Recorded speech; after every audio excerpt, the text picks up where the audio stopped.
मेरे प्यारे विद्यार्थियों, आज तक आपने समास पढ़ा होगा तथा YouTube पर भी बहुत सारे वीडियो ट्रिक्स के देखे होंगे, लेकिन परीक्षा में हर बार आपका प्रश्न सही नहीं हो पाता। इसका कारण है आपके रटने की प्रवृत्ति। अगर आप किसी भी चीज़ को समझेंगे नहीं तो ट्रिक्स भी काम नहीं आती। आज मैं Rakesh Kumar Sharma, MA gold medalist Hindi साहित्य, मैं आपको बताऊंगा समास को कैसे पढ़ें। इससे होगा ये कि पलक झपकते ही दे पाएंगे उत्तर। साथ ही आप बन सकते हैं किसी भी एग्जाम के टॉपर और गोल्ड मेडलिस्ट हिंदी साहित्य। विद्यार्थियों, ये हिंदी व्याकरण का दूसरा वीडियो है। इससे पहले हम संधि पर वीडियो बना चुके हैं, वो आपने बहुत पसंद किया, इसके लिए धन्यवाद। आज हम चर्चा करेंगे समास की। मैं आपको बताऊंगा कि एक नैनो सेकंड में कैसे दें उत्तर और कर दें प्रश्नों का धुआं धुआं। तो चलिए चर्चा करते हैं। प्यारे विद्यार्थियों, समास का अर्थ होता है संक्षिप्तीकरण। जब वर्ण मिलते हैं तो संधि होती है, लेकिन जब शब्द मिलते हैं तो समास का जन्म होता है।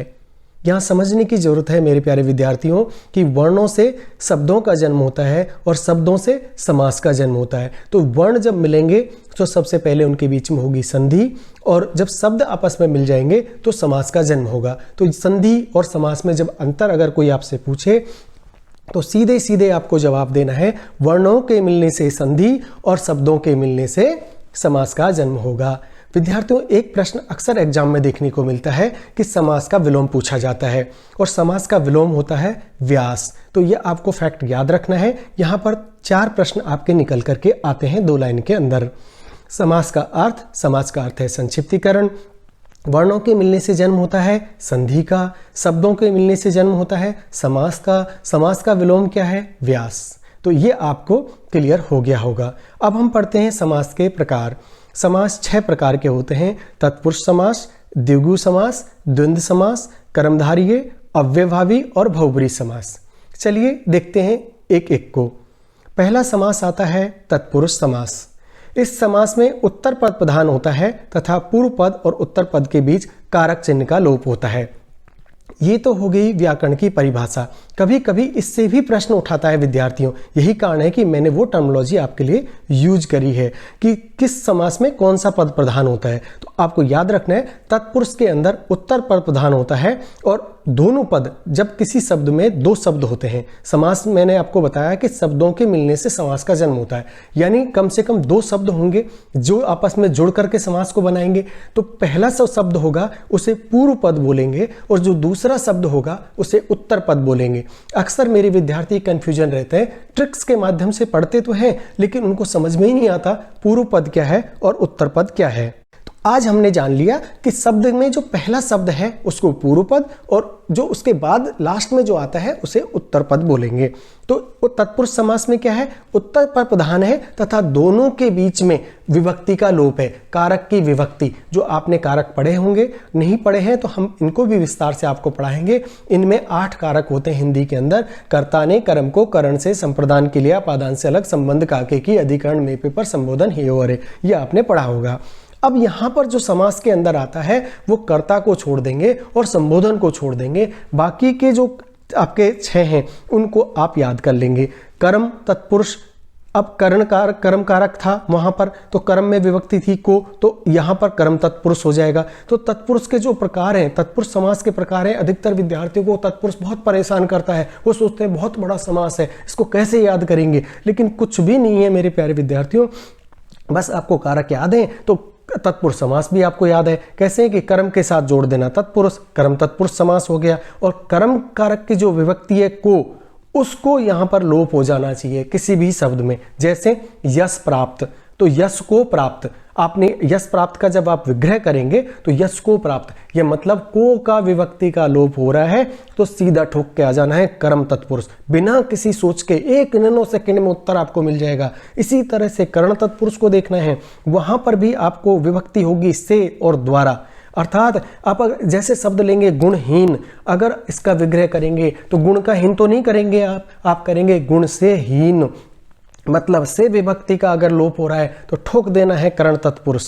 इसी तरह से मेरे प्यारे विद्यार्थियों संप्रदान तत्पुरुष को देंगे। संप्रदान की विभक्ति कारक की होती है के लिए, मतलब जैसे शब्द लेंगे गौशाला यानी गौ के लिए शाला, के लिए विभक्ति का लोप हुआ तो ठोक दिया संप्रदान समास, संप्रदान तत्पुरुष समास। अब संप्रदान तत्पुरुष के लिए के विभक्ति का लोप हो गया, हमने देख लिया। अब इसी तरह देखते हैं अपादान तत्पुरुष को। अपादान मतलब से अलग, अलग होने के अर्थ में से विभक्ति का लोप हो, जैसे जन्मांध मतलब जन्म से अंधा, मतलब यहां पर अलग होने के अर्थ में हो रहा है, जन्म से अंधा यानी उसने अपनी आंखें खोई हैं तो अलग हुई हैं उससे आंखें, यही कारण है कि इसमें हमको अपादान ठोक देना है। इसी तरह संबंध तत्पुरुष है का के की, मतलब का के की अगर विभक्ति का लोप हो रहा है तो आपको लगा देना है संबंध तत्पुरुष।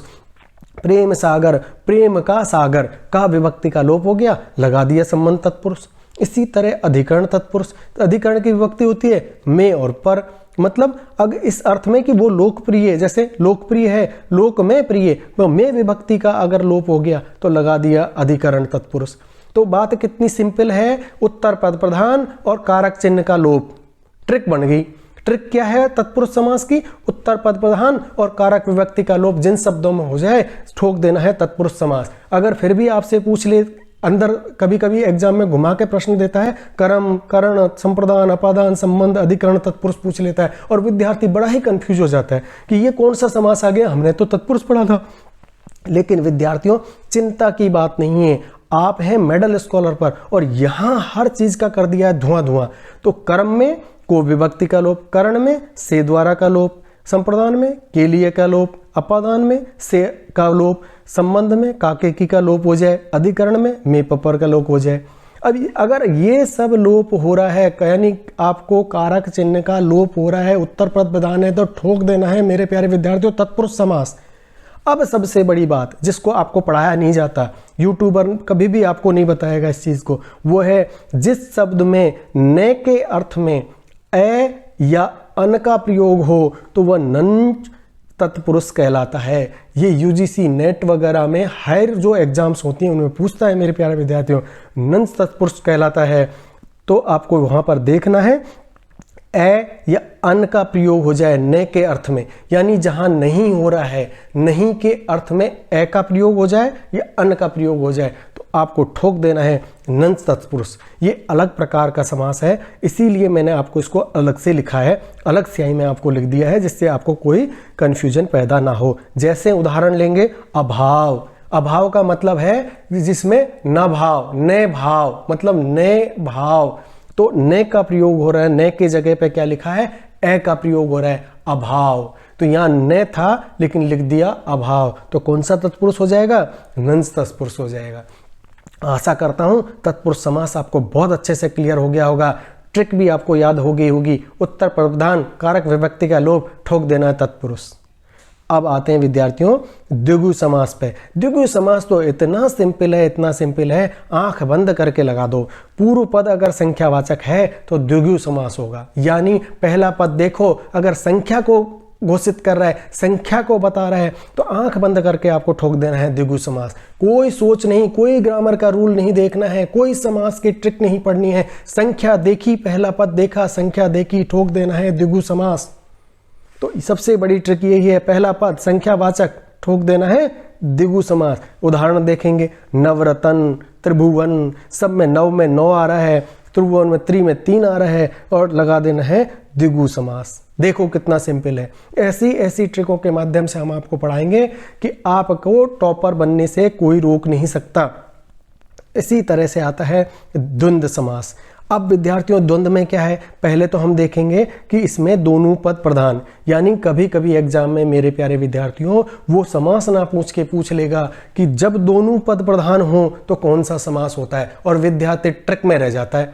और ट्रिक में तो उसने पढ़ लिया कि योजक चिन्ह और विपरीत शब्द, लेकिन उसको ये पता नहीं कि इसमें दोनों पद प्रधान है। तो यही कारण है कि आपको पढ़ने के साथ साथ समझना भी जरूरी है, क्योंकि आज AI का ज़माना है, न्यू टेक्नोलॉजी है और न्यू एजुकेशन पॉलिसी में ऐसे प्रश्न विद्यार्थी पूछे जाते हैं जिनसे कि आपको उस चीज का पूरा ज्ञान है या नहीं है। इसीलिए ट्रिक से पढ़ने के साथ साथ आपको समझना भी उतना ही जरूरी है। तो हमने तत्पुरुष समास में देखा उत्तर पद प्रधान था, ठीक है, और द्वंद्व समास में क्या हो गया कि हमारे दोनों पद प्रधान हो गए। दोनों पद प्रधान के साथ योजक चिन्ह लगा, और योजक चिन्ह के साथ भी कंडीशन क्या है, विपरीत शब्द होने चाहिए दोनों। अगर योजक चिन्ह देखो और विपरीत शब्द देखो तो ठोक दो द्वंद्व समास, बिना किसी सोच के, बिना घबराहट के, आंख बंद करके लगा के आ जाना, बिल्कुल सही होगा। जैसे राम कृष्ण, भाई बहन, राम और कृष्ण दोनों अलग अलग हैं, तो एक जैसे शब्द ना हो, योजक चिन्ह के साथ में जब अलग अलग शब्दों का प्रयोग हो उसमें आपको द्वंद्व समास लगाना है। लेकिन दिन दिन के अंदर मत लगा देना, रात रात में मत लगा देना, क्योंकि वहां पर अव्ययभावी समास हो जाता है। योजक चिन्ह और समान शब्द अगर आ जाए, जो हम आगे पढ़ेंगे, तो अव्ययभावी लगाना है। लेकिन जब योजक चिन्ह और विपरीत शब्द आ जाए तो द्वंद्व समास लगाना है। अगर घुमा के प्रश्न पूछ ले कि दोनों पद प्रधान तो कौन सा, तो आपको याद रखना है द्वंद्व। अगर उत्तर पद प्रधान तो कौन सा, तत्पुरुष, और पहला पद अगर संख्यावाचक हो तो कौन सा, आपको लगा देना है द्विगु समास। इसी तरह बात करते हैं कर्मधारय समास की।